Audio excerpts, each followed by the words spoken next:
yan mga bay. So topic natin ngayon is about po sa ating motor. Sa almost 7 years na po siya. So 6 years and 7 months na po si Raider G natin. So quick review lang po to sa ating Raider G dahil may nagtanong sa atin na subscriber. So pagbigyan natin. So itong Raider G natin mga bay, sa tagal-tagal kong paggamit, ang una kong napalitan nito is ignition coil. So yan po ang una kong napalitan nito. At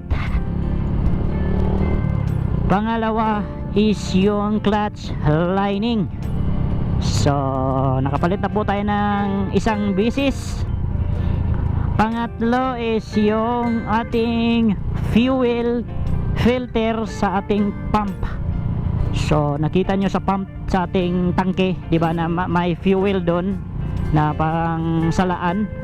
Kumbaga tawag niyan is salaan mga bay. So yun po ang pangatlo nating napalitan. At ano pa ba ang napalitan natin dito? So wala naman. So far wala na siguro. Yun lang ang napalitan natin. At sa 6 years and 7 months sa paggamit ko sa motor, ang issue na aking napansin yun lang ang tatlo na pinalitan natin. May pang-apat na pala mga bay na napalitan natin, yung head. Pero yung head hindi ko sinasadya yun na mapalitan dahil naputol po yung tornilyo sa yung dalawang tornilyo. So yan po. So dalawang tornilyo dyan naputol dahil nahigpitan po natin ng hindi natin natansya sa paghigpit, kaya ayun naputol ang kalalabasan. So yan pala ang pang-apat natin napalitan. So kayo pag may Raider G kayo dyan, pag masira na yung gasket, may gasket pala mga bay, dalawang gasket, parang dalawang beses po ako nagpalit ng gasket, head gasket natin. So yun po ang nasira. Una, nasira yung head gasket natin, pinalitan. Yung pinalit natin is yung aftermarket na medyo murahin lang, mga nasa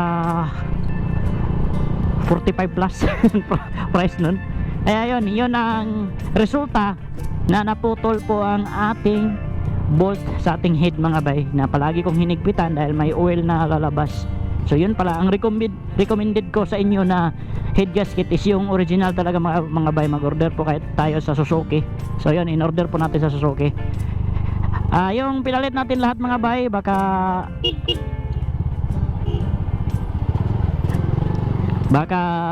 magtanong rin kayo kung genuine parts ba yung pinalit natin. Oo, genuine parts rin ang pinalit ko. Pati yung ignition coil, genuine parts yun. Sa Suzuki natin yun in order. Ignition coil, clutch lining, at saka itong head, at itong fuel pump na filter sa ating tangke mga bay. So yun po ang aking napalit sa aking motor. So yun lang ang napansin ko. At saka nakapalit na rin tayo ng mga rim ganyan, pero wala, iba na yan. So yan ang pag-usapan natin about sa motor related sa ating paggamit na bali na experience natin para ma-share natin sa iba.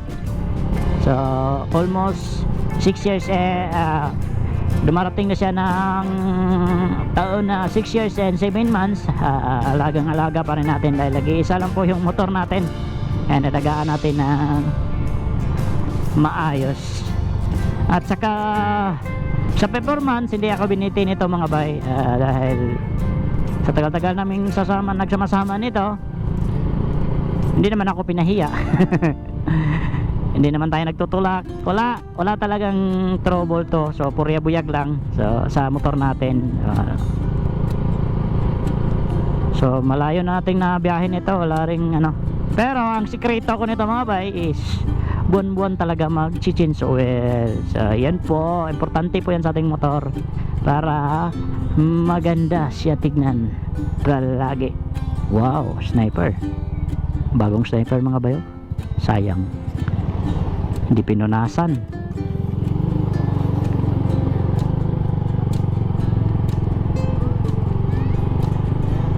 So yan po, buwan-buwan dapat mag-change oil. Yan po ang tamang pag-alaga sa ating motor. Mura naman, ginagawa kong buwan-buwan to i-change oil mga kamayan kasi 650 ml lang po ang ilagay sa ating makina. Grabe, ganti di ba? So mura siya, mura, makadali na tayo makabili. Gamit natin na oil is recommended oil talaga sa Suzuki, yung 15W40 na oil mga bay. So yun talaga, dili 10W40 na oil. So yan talaga ang ginagamit ko sa aking Raider G para maganda yung performance palagi. So wala sa makina, wala pa tayong nararamdaman na purya buyag lang. So wala pa tayong nararamdaman na may sira sa makina natin, wala. So ang napansin ko lang sa 6 years and 7 months humina yung hatak ni Raider G. So ayan po ang napansin natin. So hindi pa ako nakapag hanap ng solusyon nito, pero may nakikita na po ako sa iba na nagpalit. So sabi nila palitan daw ng clutch shoe. Sa dami yun, seat yun mga bay, dito sa ating clutch lining. Kung magpalit pala tayo ng clutch lining, hindi lang pala yung clutch lining palitan natin, dapat palitan rin natin ang clutch shoe, clutch split, at yung clutch leer nya mga bay, yung bali lagayan ng clutch lining. So yun pala dapat palitan. So palitan natin yan. So update din ko rin kayo kung ito ay bumalik ba sa kanyang standard na hatak. Kasi yung hatak nito sa bago pa lang, sa nung 3 years pa to, hindi pa nawala yung hatak niya. So ngayon na nagsi 6 years and 7 months sa po siya, doon ko na napansin na wala na.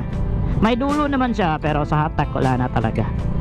Wala talaga, kahit anong gagawin ko, hindi na siya talaga malakas sumahatak.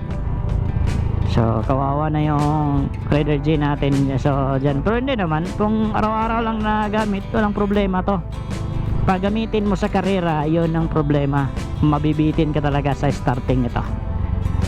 So yan na siguro ang aking ma-share sa ating vlog about lang po sa ating paggamit sa ating Raider G na almost 6 years and 7 months. So thank you. So dito ko natapusin yung vlog. Bye bye.